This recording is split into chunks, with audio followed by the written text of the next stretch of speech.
ফিরে এলাম বিরতির পর। 25-এ দাঁড়িয়ে 26-এর বিধানসভা ভোটে বিজেপিকে 50-এর নিচে আটকে দেওয়ার চ্যালেঞ্জ ছুড়ে দিলেন অভিষেক বন্দ্যোপাধ্যায়। সঙ্গে সঙ্গে তা নিয়ে পাল্টা হুঁশিয়ারি শোনা গেল বিরোধী দলনেতার গলাতেও। দুই হেভিওয়েটের বাগযুদ্ধে তেতে উঠল রাজ্য রাজনীতির পরিসর।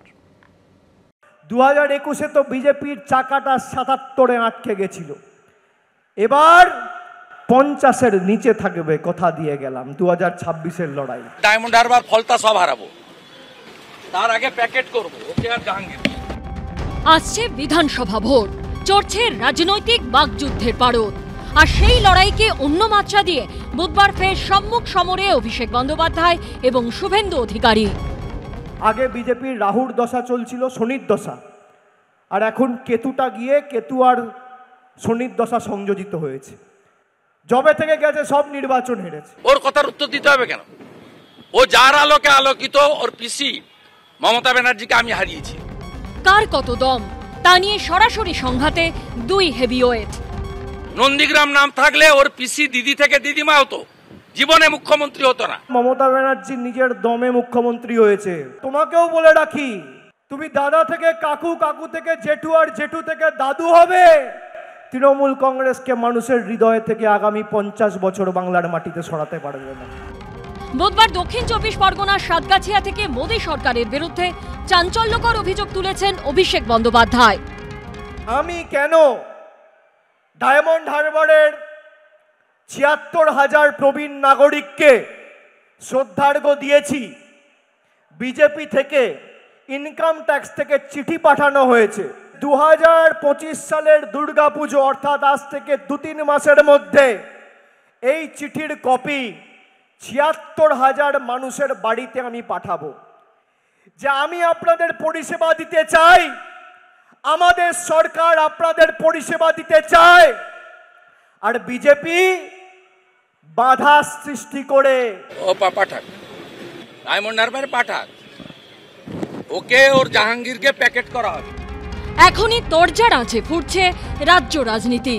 ভোট আরও এগোলে কি হবে? কৃষ্ণেন্দু অধিকারী ও শিবাশিস মৌলিকের রিপোর্ট, এবিপি আনন্দ।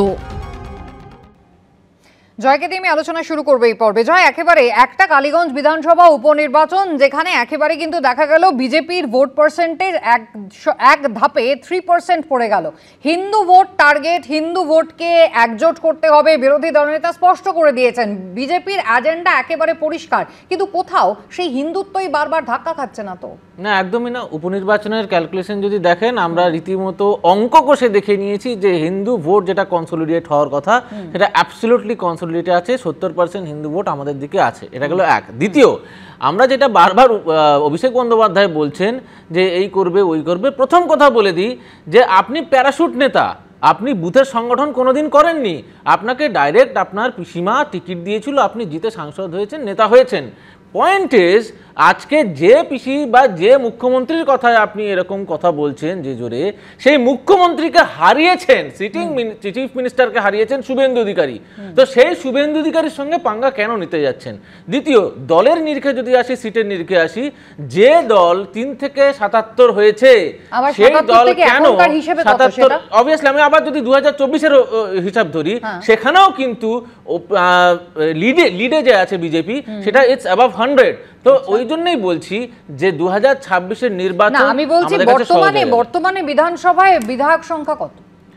না, আমার বক্তব্য হচ্ছে এদিক থেকে ওদিক গেছে, আমি তো অস্বীকার করছি না, সেটা করছি না। 65-66 আমার বক্তব্য হচ্ছে সেটা 10 জন হোক 5 জন হোক, আমার বক্তব্য হচ্ছে 3 থেকে 77 যে দল গিয়ে থাকতে পারে, আমরা সেই সময় যদি 3 থেকে 77 হয়ে থাকতে পারি, কেন সেই 77 থেকে 170 হবে না? 3 থেকে 77 যেভাবে হয়েছিলেন তখন নেতৃত্ব যার ছিল, সংগঠনের রাশ যার হাতে ছিল, সেই রাশটা কি এখন তার হাতে আছে? নাকি সুকান্ত অনুগামী ভার্সেস শুভেন্দু অনুগামী, দিলীপ ঘোষ তার দূরত্বে থাকা, এইগুলো ফ্যাক্টর হবে না তো? আমি রাধামোহন বাবুর কাছে যাই। নিঃসন্দেহে তৃণমূল কংগ্রেস, দেখুন, সন্ত্রাসের অভিযোগ যাই হোক, প্রিপোল হোক, পোস্টপোল ভায়োলেন্স যাই হোক না কেন, একটা জিনিস মানতেই হবে, পরিসংখ্যানের খাতায় দেখতে গেলে পঞ্চায়েত ধরুন, বিধানসভা ধরুন, পুর ভোট ধরুন, লোকসভা নির্বাচন বলুন, তৃণমূল কংগ্রেসের জয় জয়কার সেটাই অব্যাহত থাকবে। এবং মমতা বন্দ্যোপাধ্যায় কালীগঞ্জ বাই ইলেকশনের পরে খুব ইন্টারেস্টিং একটা বক্তব্য যেটা সোশ্যাল মিডিয়ায় পোস্ট করেছেন, সব ধর্ম সব বর্ণের মানুষ সবাই কিন্তু তৃণমূল কংগ্রেসকে ভোট দিয়েছে, সেটাই ইউএসপি। একদম দেখুন, আমরা কালিয়াগঞ্জ, আপনি কালিয়াগঞ্জ দিয়ে আরম্ভ করলেন খুব সুন্দরভাবে। কালিয়াগঞ্জ কিন্তু প্রমাণ করে দিল যে বিজেপিরা যে হিন্দুকে মূর্খ বানানোর চেষ্টা করছে, হিন্দু কিন্তু মূর্খ হবে না, আর হচ্ছে না, এটা কিন্তু ভোটে দেখিয়ে দিয়েছে। তাই জন্যে কালিয়াগঞ্জে দেখুন, আমি বলি কালিয়াগঞ্জে পপুলেশন হচ্ছে 3,64,811, হিন্দু পপুলেশন হচ্ছে 1,38,509। সেখানে তৃণমূল জিতেছে above 50,000 ভোটে। এবার বলুন আপনি, এরা যে হিন্দু করছে, আরে তোমরা আগে পেহেলগাঁও থেকে টেররিস্টকে ধরে দেখাও, তারপরে বড় বড় কথা বলবে। এবার আমি একটা কথা বলি, বিজেপির এবারে আমরা লোকসভাও দেখেছি, বিধানসভা তো ছেড়েই দিন, বিধানসভার কতজন এমএলএ এখন বেরিয়ে আসবে এটাও আমরা দেখব। লোকসভাতে যে 12 চলে গেছে, এবারে বিধানসভায় 50 খন, আমি বলছি 30 ওরা টপকাতে পারবে না। 2026-এ বিজেপি কিন্তু খুব একটা সুরে গাইছেন, অনেক এরকম আছে, কে সুরে গাইছেন কে সুরে গাইছেন না সেটা আমাদের দেখুন, আমাদের দল চলে আমাদের মমতা ব্যানার্জিকে দেখে, আমাদের অভিষেক ব্যানার্জিকে দেখে, আমাদের ওনারা হচ্ছেন মেন্টর, ওনারা হচ্ছেন এবার না না তোমাদের আরে ল্যাম্পোস্ট, তোমরা তো 3টে ল্যাম্পোস্টকে সামনে। আমি একবার সুব্রতদার কাছে যাই, সুব্রতদা কোথাও কালীগঞ্জ বিধানসভা উপনির্বাচন যেখানে একেবারে বাম কংগ্রেস হাতে হাত মিলিয়ে লড়ে 3% ভোট কিন্তু তাদের বেড়েছে, একেবারে 18% এস এম সাদি কৃষ্ণনগর লোকসভা কেন্দ্র 2024 লোকসভায়, সেখানে তিনি বাম কংগ্রেস সমর্থিত বাম প্রার্থী ছিলেন, 18% যেটা পেয়েছিলেন। এবারে কিন্তু কাবিল উদ্দিন শেখ তিনি 15% পেয়েছেন। এটা কতটা পজিটিভলি দেখছেন, কতটা সদর্থক এই চরম মেরুকরণের মধ্যে? না না, আমরা তো বারবার বলছি আসলে এটা একই গুদাম থেকে দুটো মুখ বেরিয়েছে, তারা কনফিউজ করছে মানুষকে, ধর্মের ভিত্তিতে ভাগ করতে চাইছে। আমরা বলছি যে আসলে ভাত চাই, ভাত, মানুষের পেটে ভাত চাই। দেখুন পরিযায়ী শ্রমিক পশ্চিমবাংলা থেকে চলে যাচ্ছে, হাজার হাজার গ্রাম উজাড় হয়ে যাচ্ছে, কারণ পশ্চিমবাংলায় কথা বলো না, তুমি কিছু জানো না, চুপ করো, তোমায় মনে করো, তুমি কিছু জানো না, চুপ করো। ফলে পশ্চিমবাংলায় একা ভয়ঙ্কর খারাপ অবস্থা, কাজ নেই, মানুষের খাবার নেই, মানুষ অন্য রাজ্যে চলে যাচ্ছে কাজ করবার জন্য। ফলে এইরকম একটা পশ্চিমবাংলায় এজেন্ডাকে ঘুরিয়ে দেওয়ার জন্য নানা ধরনের কথা উপস্থিত করা হচ্ছে। দেখুন পশ্চিমবাংলায় ইন্ডাস্ট্রি তৈরি করবে সরকার, সেটা না করে পশ্চিমবাংলায় মন্দির তৈরি করার দায়িত্ব নিয়েছে সরকার। আসলে মেজরিটি ভোট ধরবার জন্য দুই দল তাদের লড়াই চলছে। আসলে দেখবেন কিছুদিন আগে এই যে আজকে বিরোধী দলনেতা বলেছেন যে নন্দীগ্রাম যদি না থাকতো তাহলে এটা হতো না, ওটা হতো না, সেটা হতো না। আর গত বিধানসভা ভোটের সময় দেখেছেন রাজ্যের মুখ্যমন্ত্রী কি বলেছে, হাওয়াই চটি পরা পুলিশ পাঠিয়েছিল অধিকারীরা। ফলে সমস্তটাই হচ্ছে গিয়ে মানুষকে বোকা বানানোর একটা আয়োজন চলছে। মানুষ ধীরে ধীরে বুঝতে পারছেন যে আসলে ধর্মের ভিত্তিতে ভোট করে নিজের ক্ষতি নিজেরা করছেন পশ্চিমবাংলার মানুষ।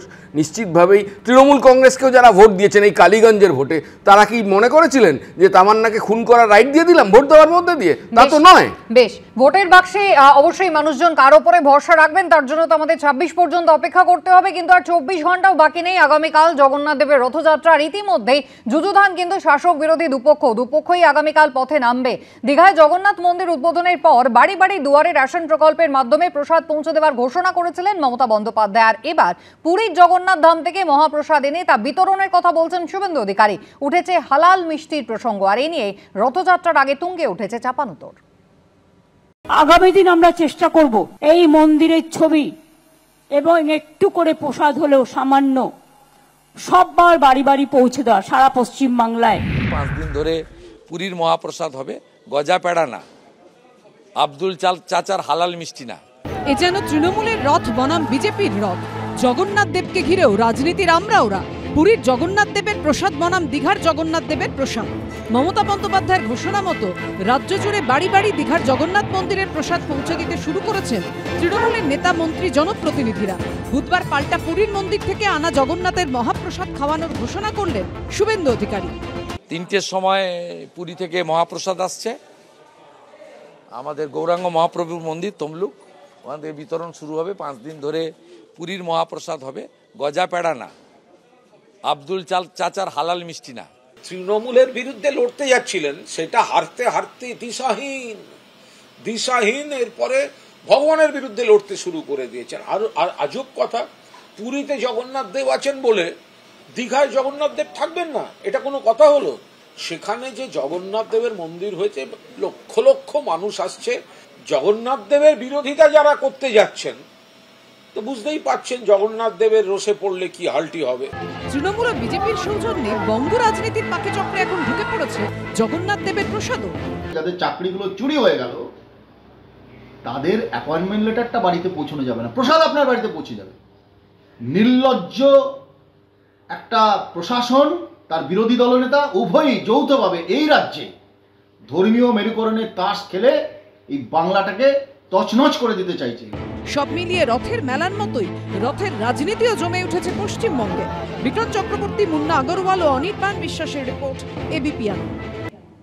আমি মিস্টার চট্টোপাধ্যায়ের কাছে যাব। মিস্টার চট্টোপাধ্যায়, পুরীর জগন্নাথ দেব রথযাত্রা আমরা ছোটবেলা থেকে শুনে এসেছি, জন্ম ধরে বোধহয় এটা চলছে, কিন্তু কোথাও এই নতুন করে দীঘা বনাম কাঁথি, দীঘা বনাম তমলুক, এই যে লড়াইটা শুরু হয়েছে ধর্মের মোড়কে আসলে রাজনীতিটাকেই কোথাও ঘরে ঘরে পৌঁছে দেওয়া, শাসক বিরোধী সবাই যে তৎপরতাটা দেখাচ্ছে, আখেরে নিজেদের বাড়িতে বসে আমরা কতটা সুরক্ষিত সেই দায় কি কোনো রাজনৈতিক দল নিচ্ছে?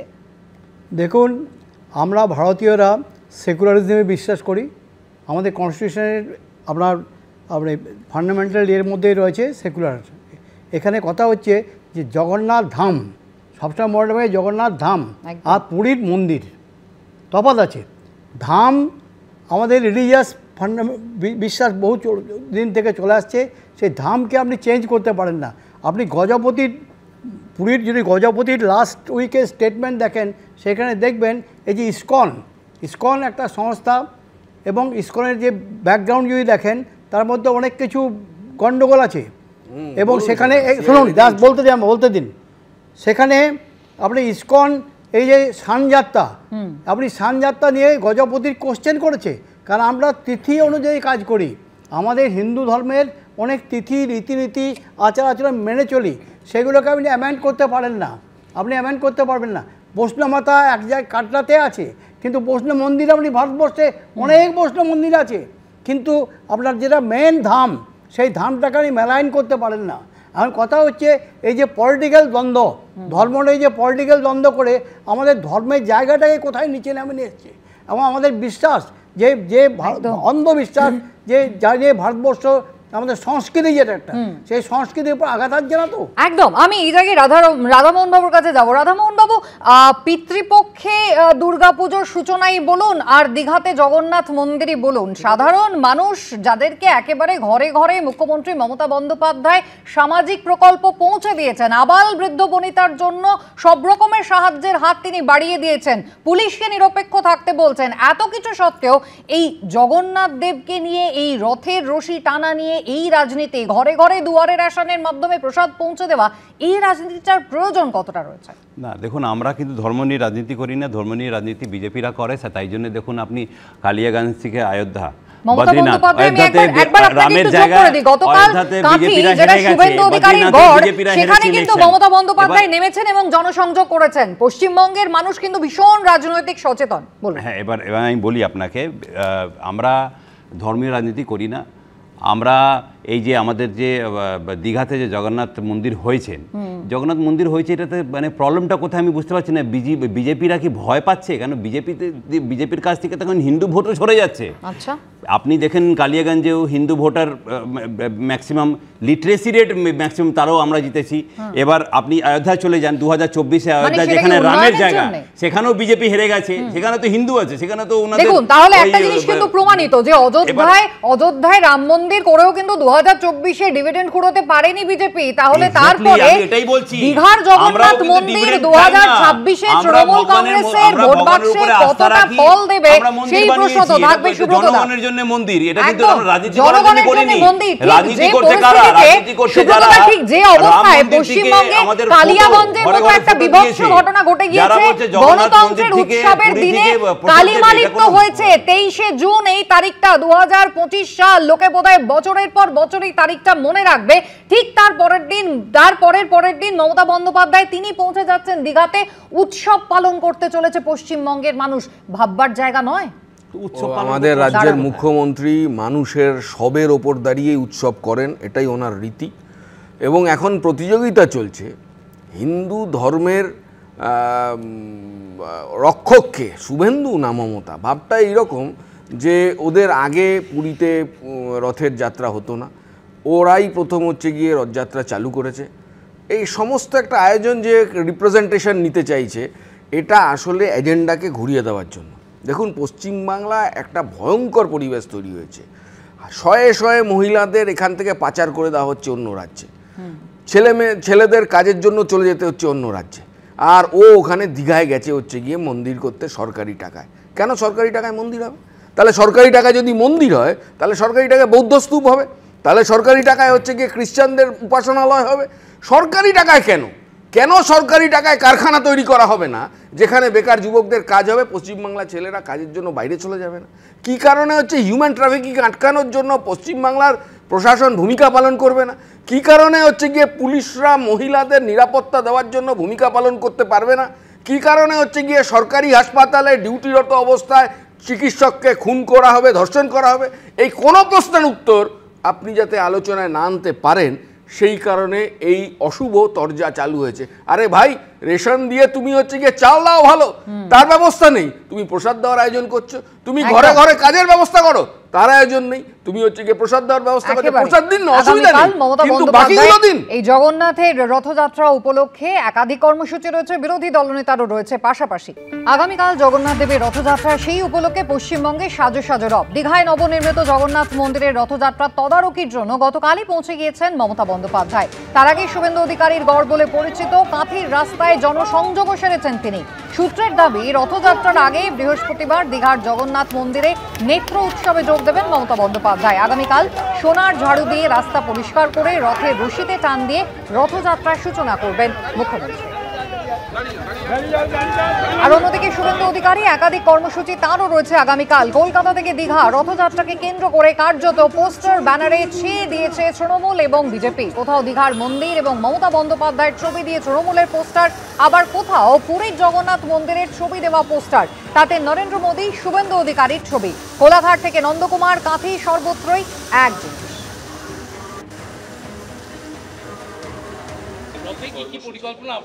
বেলা 12টার সময় কলকাতা, বিকেল 4টার সময় ইস্কন মেছেদার রথযাত্রা, 1 লক্ষ লোক নিয়ে হবে। আমার মাসির বাড়িতে রথ যতদিন থাকবে গোটা বাংলায় ডাক আছে, সে মালদার মথুরাপুর মানিকচকেরও ডাক আছে, দুনিয়ার ডাক আছে। আমরা বরাবর করি, নতুন করব। হালি হিন্দু সাজার জন্য মমতা কি করবে তার খবর রাখুন। পুরীতে জগন্নাথ দেব আছেন বলে দীঘায় জগন্নাথ দেব থাকবেন না, এটা কোনো কথা হলো? তো উনি অযোধ্যায় রাম মন্দির আছে বলে তাহলে সেন্ট্রাল রাম মন্দির থাকবে না? তো এটা কোনো কথার কথা হলো? তো দীঘা, সেখানে যে জগন্নাথ দেবের মন্দির হয়েছে, লক্ষ লক্ষ মানুষ আসছে, এরা কে কি বলল কেউ কর্ণপাতও করছে না। মুখ্যমন্ত্রী এখন বড় হিন্দু সাজার প্রতিযোগিতায় নেমেছেন, আসলে বার্তা দিচ্ছেন আরএসএস কে, দেখো আমি তোমাদের শেখানো সিলেবাসেই আছি, রাজ্যের অর্থনীতি উচ্ছন্নে যাক, ছেলেমেয়েদের বেকার ছেলেমেয়েদের চাকরি বাকরি উচ্ছন্নে যাক, আমি তোমাদের যে হিন্দুত্বের স্ট্র্যাটেজি সেটাতেই আছি, সেটাতেই থাকবে। জয়, এটা কি রাজনীতি নয়? মানে ধর্ম বনাম রাজনীতি, ধর্মের মোড়কে রাজনীতি, আমি যেটা বলছিলাম রাধামোহন বাবুকে, এটা সেটাই নয় কি? প্রধানমন্ত্রী, শুভেন্দু অধিকারী একই পোস্টারে। না, যদি তাই হয় আমার অদ্ভুত লাগে। এই প্রশ্নটা একটু করি তাহলে। দক্ষিণ 24 পরগনার বারুইপুরের কাঁঠালবেড়িয়া, এইখানে পুলক কয়ালকে মারধর করা হলো কেন? কি না, যে এই হালাল প্রসাদ বিতরণ হচ্ছে, সেই হালাল প্রসাদ সে গ্রহণ করেনি, তার জন্য মারলো কারা? তৃণমূলের কর্মীরা। এইটা কেন হলো? দ্বিতীয়, মালদার 639 বছর পুরনো, যেটা মুঘলরা থামাতে পারলো না, বন্ধ করতে পারেনি, সেই 639 বছর পুরনো রথের মেলা, সেইটা তৃণমূল প্রশাসন আজকে বন্ধ করে দিচ্ছে। একটু কেন যদি বলতে পারেন? রথের মেলার যে পোস্টার, সেই পোস্টারে উর্দুতে লেখা, এই উর্দুতে লেখা রথের পোস্টার কি কারণে একটু যদি কেউ বলে। আর আমরা আজ অব্দি শুনিনি যে হালাল প্রসাদ বলে কিছু হয়। সনাতনী হিন্দুদের কোনো প্রসাদে হালাল শব্দ নেই এবং হালাল প্রসাদ বলে কিছু হয় না, তাই প্যাকেটে পুরে বাড়ি বাড়ি পৌঁছে এই হালাল প্রসাদ কোনো হিন্দু গ্রহণ করবে না। দ্বিতীয়, বেশ কিছু সংবাদ মাধ্যমে দেখলাম যে নেতা বিজেপি, না আজকে ঠিক কে করে দিচ্ছে সেটা বলি, সেটা হচ্ছে নেতা করবে কি করবে না, এটা ঠিক করে দেবে বিজেপি, এবং যারা গ্রহণ করবে তাহলে তারা কোন পন্থী সেটাও ঠিক করে দেবে বিজেপি। ওটাই বলছি আজকে নেতা মন্ত্রীদের কি না লিডারশিপ থেকে ওখানে ইনফরমেশন গেছে পুরীর জগন্নাথ মন্দিরে যাওয়া যাবে না। আজকে বলুন তো, কোন হিন্দু কোন মন্দিরে যাবে সেটা তৃণমূল ঠিক করে দেবে আজকে, এবং তৃণমূল ঠিক করে দেবে যে কোন মন্দিরের প্রসাদ আমরা গ্রহণ করব। এইটা আমার একটা প্রশ্ন আছে, সেটা হচ্ছে এই যে ধরুন পশ্চিমবঙ্গে এখনো এই ওবিসি সংক্রান্ত একটা অন্তর্বর্তী নির্দেশ হচ্ছে কলকাতা হাইকোর্টের, আপনি জানেন, এবং সেখানে একেবারে স্পষ্ট আবার একটা নতুন মামলা হয়েছে যেখানে ওবিসি এ ওবিসি বি এটা খুলে পোর্টালটা অন রয়েছে, হ্যাঁ, সেটা নিয়ে একটা মামলা রয়েছে। এটা নিয়ে আপনারা কতবার বিধানসভায় সরব হয়েছেন? না না, দিয়ে আগামীকাল শেষ হয়ে যাবে, যে সময়ের সীমাটা দিয়েছিল সুপ্রিম কোর্ট সেটা আগামীকাল শেষ হয়ে যাবে, এরপরে হয়তো রাজ্য সরকার নোটিফিকেশন দেবে। আপনারা কতবার সরব হয়েছেন? বলছি প্রথম কথা উর্দুতে লেখা আর কার বাড়িতে প্রসাদ পৌঁছলো কি নিল না, এটা বিজেপির এই রাজ্যের প্রধান বিরোধী দলের মাথা ব্যথার কারণ।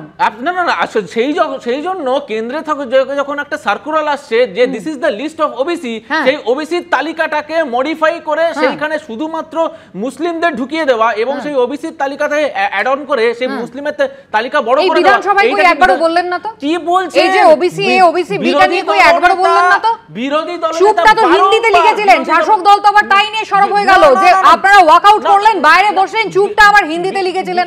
বিরোধী দলনেতা বারবার আপনাদের মিডিয়া সংবাদের সামনে বলেছেন রীতিমতো যে এই ওবিসির তালিকা ভুল এবং এইভাবে মুসলিমদের ঢোকানো হচ্ছে, এবং সেই প্রেস কনফারেন্সে আমি বলছি, আমি এক সেকেন্ড বলছি, ওবিসি তালিকা থেকে যে 49টা লিস্ট বাদ গেছে তাতে 48টা মুসলমান গ্রুপ আছে, ফলে ওটা কোনো গুরুত্বপূর্ণ কথা না। কথাটা হচ্ছে যে সার্ভে ছাড়া এই কাজগুলো হয়েছে। গুরুত্বপূর্ণ প্রশ্ন এটা, কোর্টের অবজারভেশন উইদাউট সার্ভে, এটাই গুরুত্বপূর্ণ। হিন্দু মুসলমান না, 49টা বাদ গেছে, 48টা মুসলমান গ্রুপ বাদ গেছে। আমি একটা ঘটনা শুধু মনে করিয়ে দিতে চাই, 2019-এর লোকসভা ভোটের সময় পুরী কেন্দ্রে বিজেপির প্রার্থী ছিল সম্বিত পাত্র, উনি ভোটে হেরেছিলেন। উনি এইটা প্রচার শুরু করেছিলেন ওনার গাড়ির সামনে পুরীর মন্দিরের ছবি দিয়ে, মানুষ এটা নেয়নি। এই আজকে রাজ্যের শাসক দল মমতা শুভেন্দু যা করছে সেটাও রাজ্যের মানুষ দেশের মানুষ নেবে একেবারে। এবং অযোধ্যার কথাও আমাদের মনে আছে, 2024-এর ফলাফল আমরা প্রত্যেকে জানি। অনেক ধন্যবাদ আলোচনায় অংশগ্রহণ করার জন্য সবাইকে।